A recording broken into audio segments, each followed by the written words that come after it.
Habis tu kau nak anak lah. Nak anak. Kau nak anak tak? Dia tanya Sajat.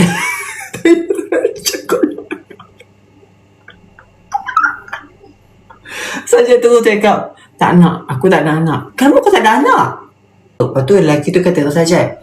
Lelaki tu umur dia 39. Lepas tu dia cerita lah pasal family dia kat Sajat lah, itulah apa semua kan. Dalam masa yang sama, dia dah keluar dengan Sajat 3 kali tau. Dia dah keluar dengan Sajat 3 kali. Tapi Sajat boleh rasa dia punya vibe. Dia tak tahu Sajat Cik Dan. Pertama, itu yang susah tu no. Kalau lelaki tak tahu. Sebab lelaki ni Sajat jumpa dekat Victoria Market.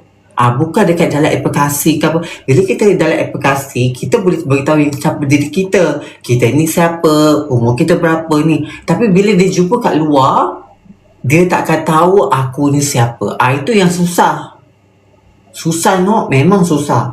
Bila dia tahu aku tak apa tu memang susah.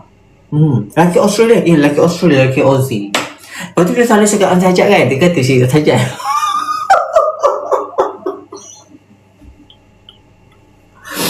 Dia kata dengan Sajat kan, dia nak ada anak.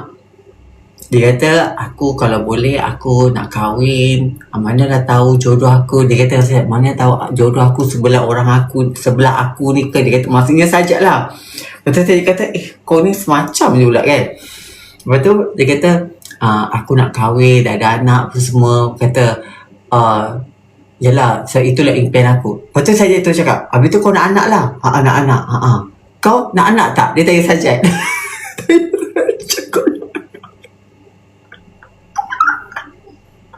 Sajat terus cakap, tak nak. Aku tak ada anak. Kenapa kau tak ada anak? Kenapa benda tu kena jawab ke? Tak, kenapa kau tak nak anak? Sebab aku rasa terus Sajat macam, alamak, apa aku cakap ni? Dah lah masa tu dia buat Sajat pergi makan jauh daripada city. Dia buat Sajat